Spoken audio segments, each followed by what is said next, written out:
We normally build a dam to hold water back and store it for use in water supply, irrigation, hydropower, or flood control. But sometimes we have to let some water go. Whether we need it downstream or the impounded water behind the dam is simply too full to store anymore, nearly every dam needs a spillway to safely discharge water. Hey, I'm Grady, and this is Practical Engineering. On today's episode, we're talking about spillways.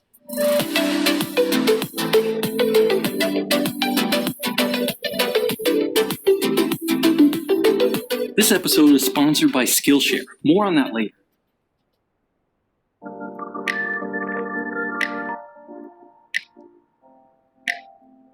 To understand spillways, we first have to understand hydrology. More specifically, we have to understand the tremendous variability in inflows that can affect dams and reservoirs. Designing a dam would be simple if rainfall and snowmelt were consistent throughout the year. In fact, most dams wouldn't even be necessary, since hydrologic variability is the reason why most dams exist in the first place, to provide storage of water and smooth out the ebbs and spikes of inflows to protect us from flooding or so that the water can be used to meet our needs throughout the year. But those spikes in inflow can be enormous. It's not unusual for a watershed to generate the majority of its entire annual volume of water in a single storm event. Those inflows can reach a reservoir with very little warning, so dams need to always be ready to handle major storm events. As far as infrastructure goes, dams are fairly risky. Depending on the size of the structure and what's downstream, the failure of a dam can be catastrophic. In fact, some of the worst human-caused disasters in history have been failures of dams. For this reason, they're often required to withstand the biggest storm that we could possibly conceive, called the probable maximum flood. It's too expensive to build a dam so tall that it can store the entirety of this flood. On the other hand, we can't just let the flood overtop the dam, because flowing water can damage and destroy the structure. So in most cases, dams are designed with at least one spillway, a structure that can safely discharge floodwaters without causing injury or deterioration to the dam. The water stored behind a dam is called its reservoir, and the term spillway is usually reserved for a structure that releases excess inflows when the reservoir is already full. For example, a big flood or heavy snowmelt. This distinguishes spillways from other structures that provide releases from reservoirs like intakes that serve pump stations and penstocks that serve hydro turbines. Because of the variability in inflows, many large dams have two or more spillways. The smaller one is called a principal or service spillway that passes normal inflows when the reservoir is full, and the other one is called the auxiliary or emergency spillway that only engages during extreme events. Depending on the design, the auxiliary spillway may only flow for a few scary moments in a dam's entire lifetime. Because of that, they can be as simple as an excavated channel cut around the dam. It might not last very long, but it can protect the dam from failure in an extreme situation and be repaired afterwards.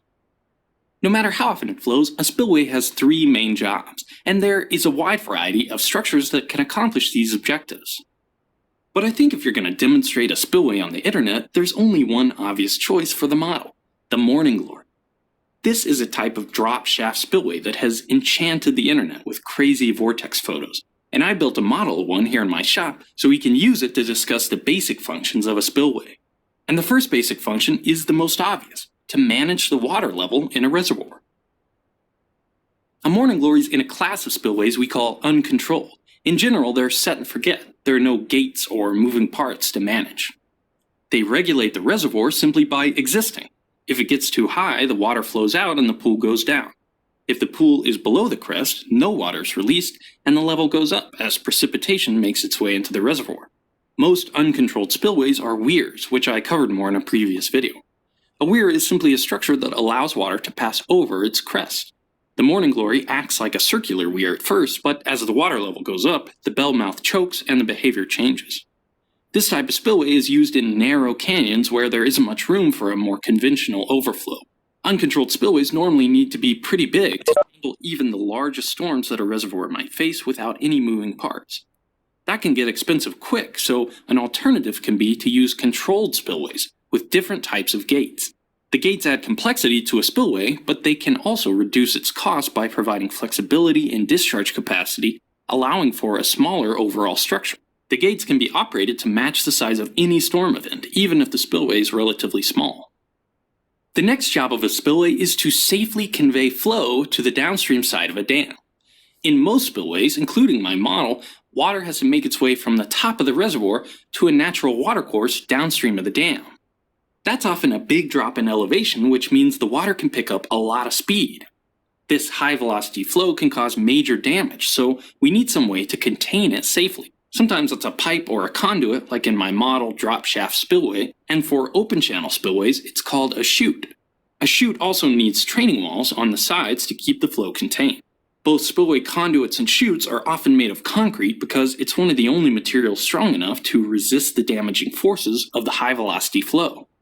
That leads me to the final objective of a spillway, energy dissipation. I mentioned that all the water moving so quickly can cause serious erosion downstream of a dam. If not controlled, this erosion can progress upstream, eventually leading to failure of the dam. So all spillways need a way to dissipate hydraulic energy and slow down the flow before releasing it into a natural watercourse.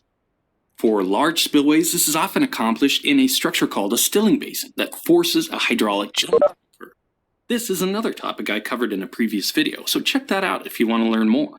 For smaller spillways, the dissipation can be simpler, like rock riprap, or even just letting the flow plunge into a deep pool like I'm doing here in my garage.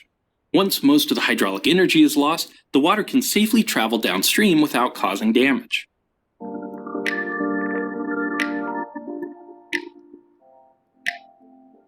Like most of my videos, I'm just scratching the surface of a gigantic topic.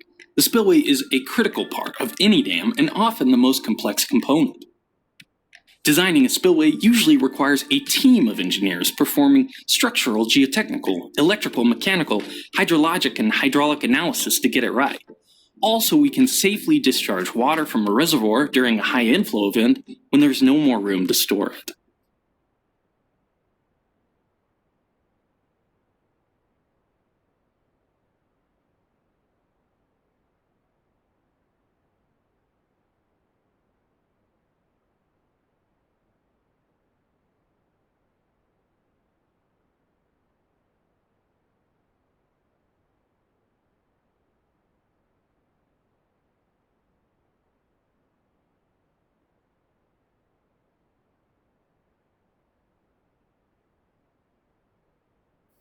Hello everyone, in this video we'll see about canal regulatory works. Especially we'll see about canal faults and canal escapes in detail. So what is canal regulatory work? It is nothing but when a canal is there, you provide some regulation works so that you can control the amount of water passing into it. So some sort of how you control everything. So that comes under regulatory canal works. So first we'll see about drops or falls. So the whole aim of drops or falls, it is provided to lower the water level of channel. So what happens is sometimes you have a constant bed slope, but in some areas the terrain is totally different. So you have a constant bed slope which is sloping down and water is passing. Then suddenly you have a huge drop where the slope is greater than the bed slope. So this slope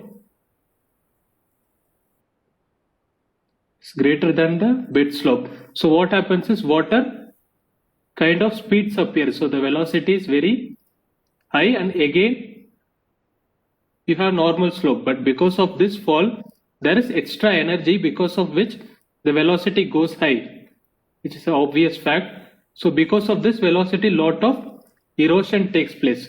So this sort of erosion or scouring is not good for the canal. So that is when drops or falls are provided. So what you do is you artificially destroy the surplus energy, which otherwise will score the bed. So that is the whole idea of this falls. We'll see more about it in the next slides. So other regulation structure is cross regulator. So what happens is sometimes when you have a canal here and you need to divert the water this side for some irrigation works, what you do is you head up some water here. By building obstruction, you make this water level go high, then direct it via some offtake channel. So that's called offtake channel where you direct it. So to regulate this, you have a cross regulator. And this distributory regulator is to control the amount of water going inside this offtake channel.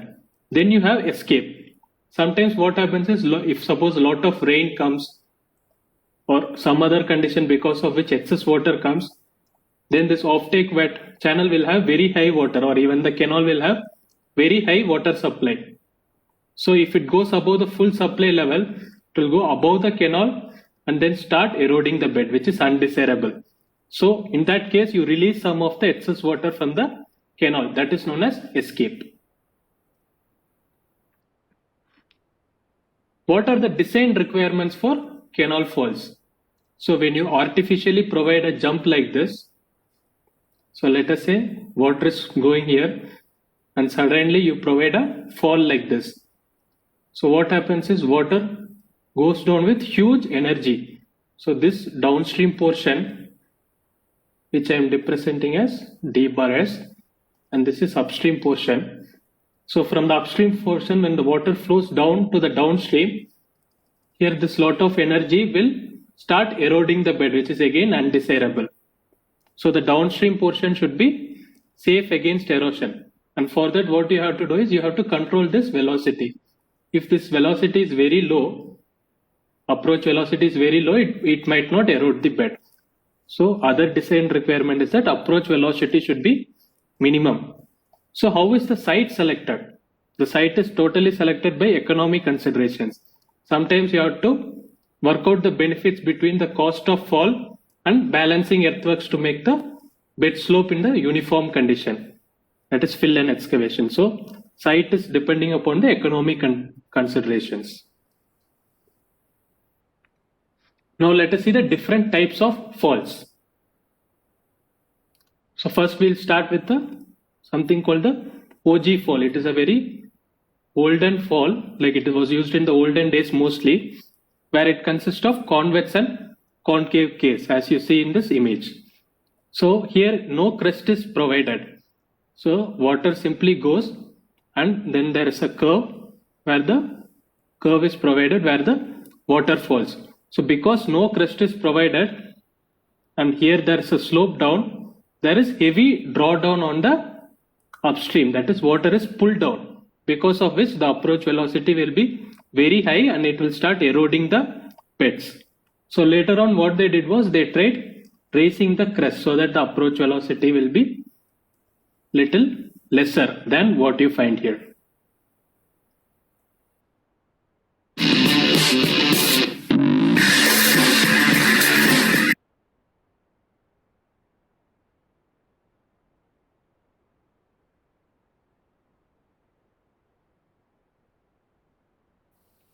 So the second type of falls is rapid fall. Even stepped fall is similar to rapid falls.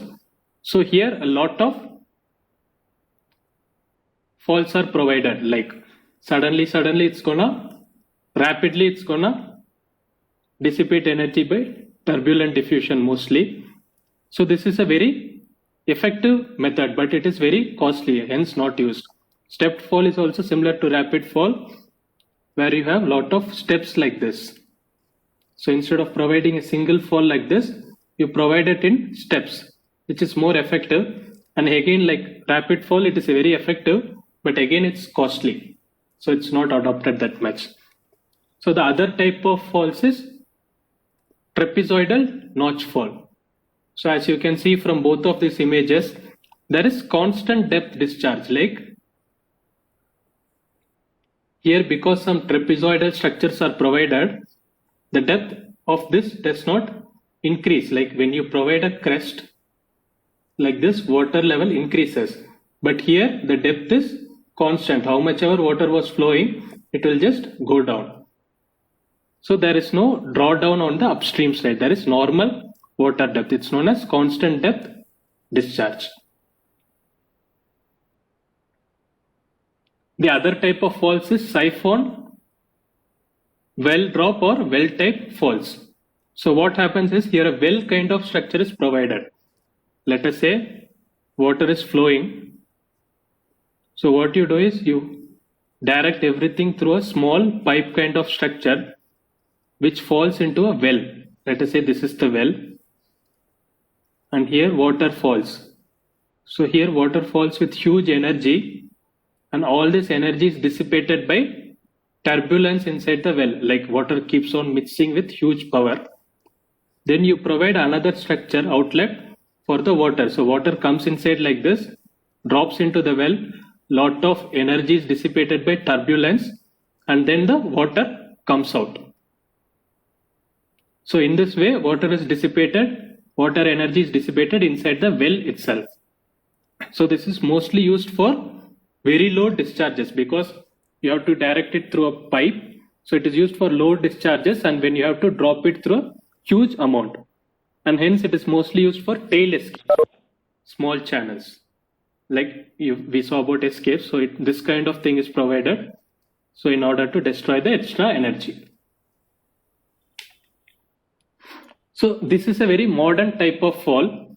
It's known as the vertical drop fall, and it is also known as Sardar type fall. It is a canal in UP, Uttar Pradesh. So this kind of fall is a modern fall which is mostly used nowadays. So what happens here is you provide a crest here. So the water, there will be some drawdown. Water level will rise. The approach velocity is little minimum because you provide a crest. And then what you do is you provide a depressed floor. So if you see, the height of this is greater than height of this area. So you provide a very depressed floor. When you provide a depressed floor, what happens is there is some sort of cushion sort of effect. So when water falls, there is a cushion sort of effect where energy is released by turbulent diffusion. Sometimes what they do is in this area, they also provide some friction blocks, which will again help in dissipating the energy in a better way. Like in the end, turbulent diffusion happens and then the excess energy is dissipated. So these are the different kind of canal falls. Now let us see about canal escape. So what we saw was when water flows down the canal, sometimes when excess water is there, you let it down, go through an escape. So this happens mainly because due to high rainfall or wrongful operation of headwork. Sometimes you release too much water. So if this is not provided, the water level goes above the full supply level, which is very dangerous. If this is the full supply level, if water goes above the banks, it will start eroding and all that. Lot of ill effects happen. What you do is you provide canal escapes. So if this is the canal and water is going like this, you provide a weir just above the canal bed level so that water will escape here, and some stone pitching and all that to release the energy in a better way. Sometimes even you provide like gates, sluice gates.